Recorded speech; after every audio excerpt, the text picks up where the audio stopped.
Welcome back to the channel. Check out what I got here.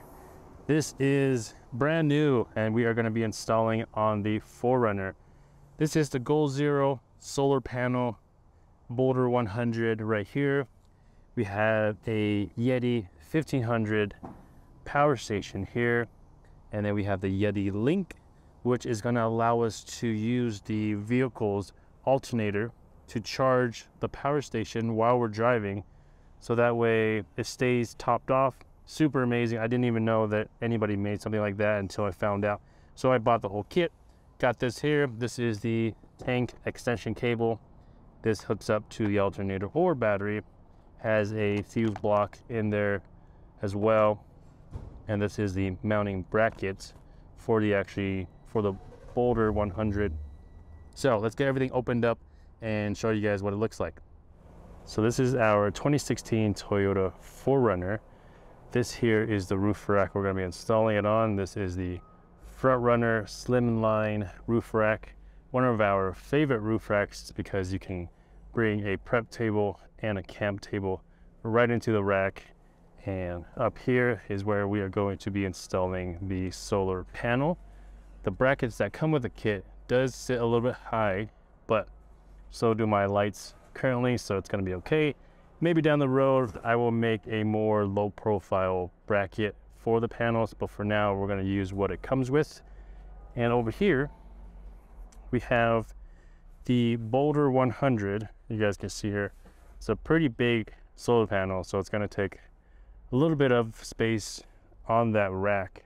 But what we're going to do first is we are going to install the brackets onto the panel itself. So what we need to do, grab a measuring tape, measure about 2 to 4 inches away from this corner. This is like a bump piece that will protect the solar panel in case you drop it for any reason. But measuring from this corner here, we are gonna do 2 inches. You guys can do 4 if you guys would like. But basically, we're gonna use this. This bottom L part is where it's gonna mount to the load bars on the rack. So we're gonna put it up, and we have our center punch. We're gonna center punch, or we can mark it first. Mark that, drill a hole all the way through, and then we are going to use the hardware that is provided to secure it in place.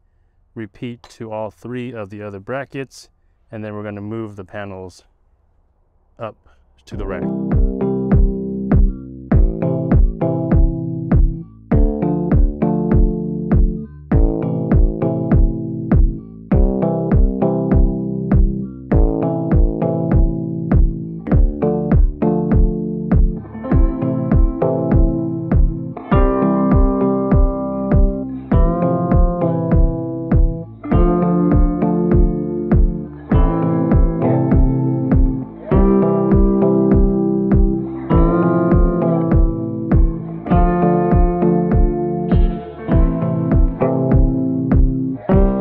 So we placed the solar panel up here, and this is kind of the general location of where it's going to be. We have flipped the legs of the mounting brackets that come with the panel around, so you see here it's not in its groove anymore, but it does work because now the hole where we need to fix it to the low panel is exactly where we need it to be. And we flipped the one in the front around as well, but in the front we will have to drill into the front load panel just because the holes don't line up. But that's okay, it's just 2 holes in the front, and then in the back we will have this slot that's in the load bar to put one of the hardware bolts through. So we'll have that at least. So now what I need to do is just really measure from side to side here and over here, make sure it's centered, and then I will mark the front 2 mounting brackets first, center punch those, and then drill it through, and then the rear it'll be easy.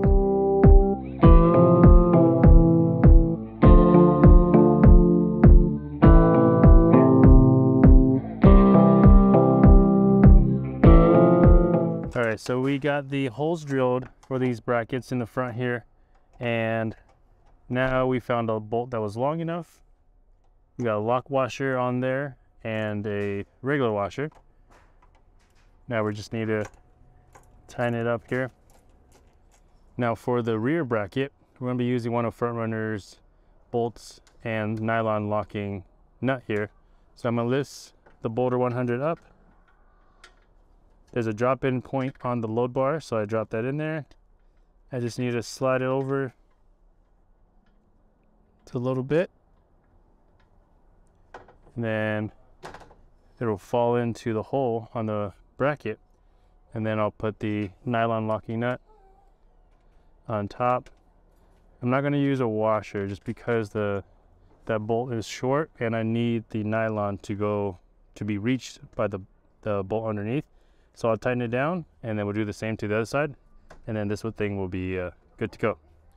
Next up, we have the Yeti 1500X here and the Yeti Link, which is this guy here.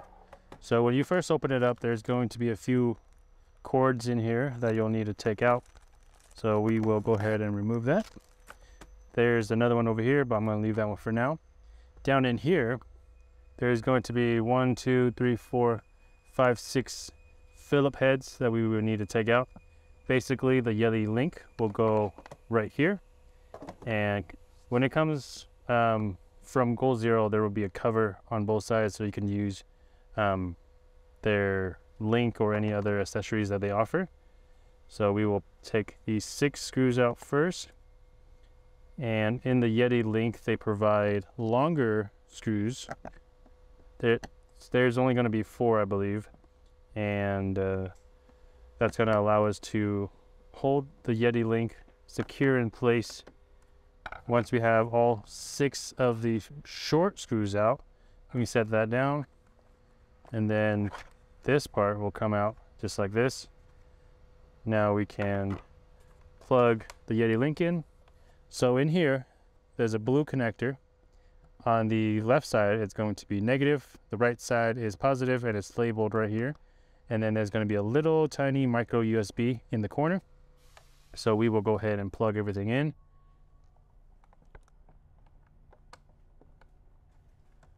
That, and then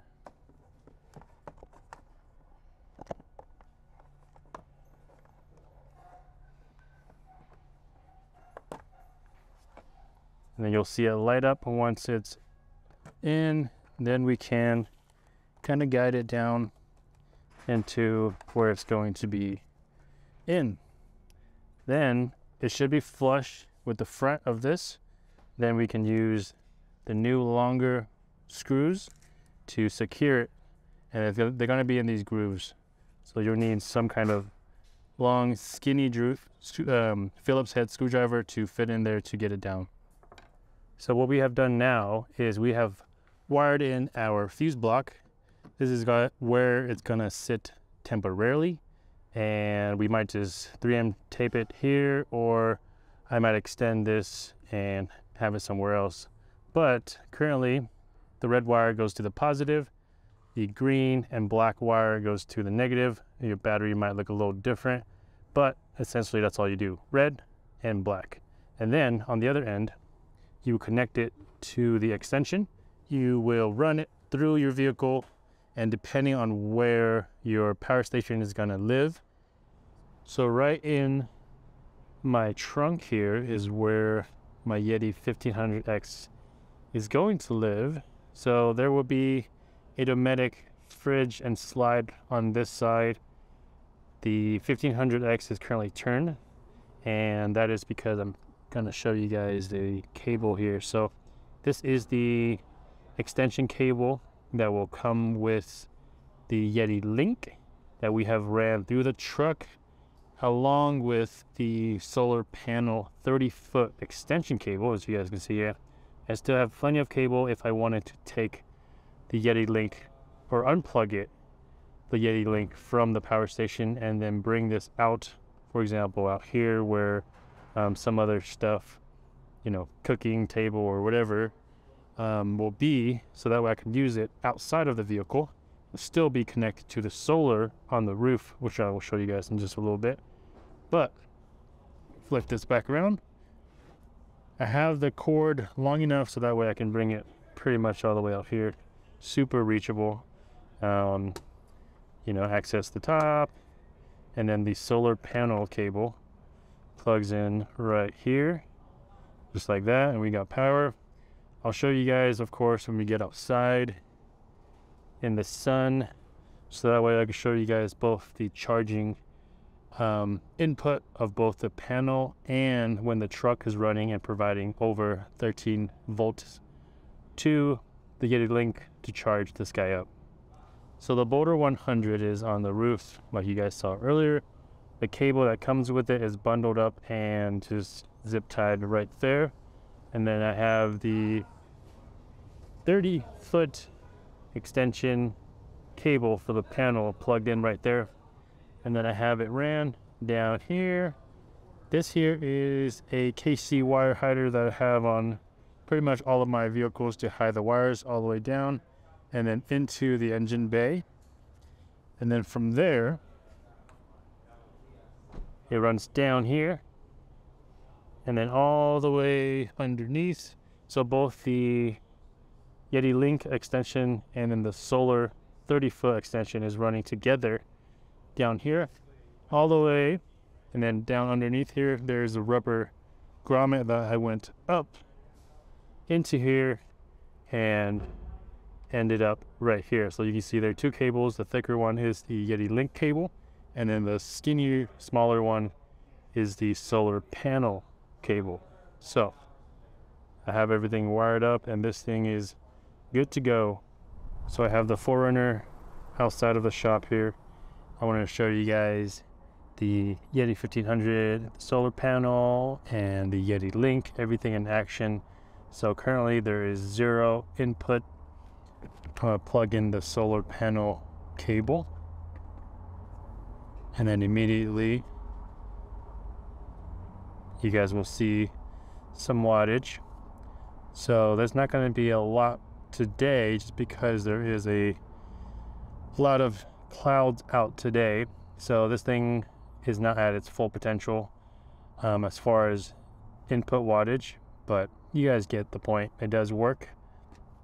Now I want to show you guys the input of the Yeti Link. So let's go start the vehicle.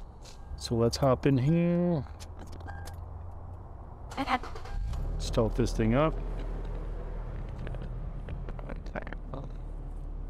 and then check this out. So currently has 0 watts. Let's see how long it takes. There we go. So as soon as the battery kicks above 13 volts, it'll start giving power to the Yeti 1500. So with that, 95 watts. Let's see. I wonder if we'll plug this in, even if it's not a lot. We get a little bit more juice from both the panel and the alternator at the same time. Yeah, we sure do. So that's pretty awesome.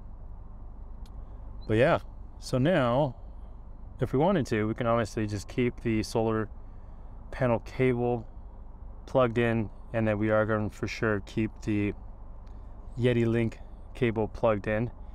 And one thing I didn't mention earlier is that if you guys wanted to take this out of the vehicle and change it, there is a little hole right on top of here that you can click 4 times to get it out of tank mode, which is currently what it's in.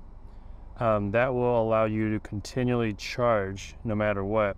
But if you guys are going to put it in the truck at all times, I will leave it, you know, in the car mode at all times, so that way it doesn't drain your battery.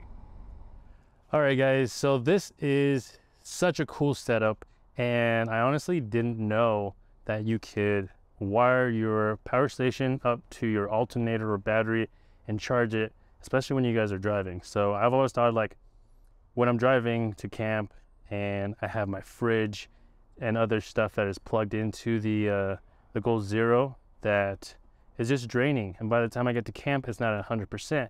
So now usually road trips going to camp anywhere is pretty long, couple hours at a time. So when you're driving, the solar panel, the alternator charging up the Yeti 1500 is going to be absolutely game changer. So that way when you get to camp, your power station is as charged up as it can be, and you're ready to camp for the rest of the weekend or however long you guys are gone for.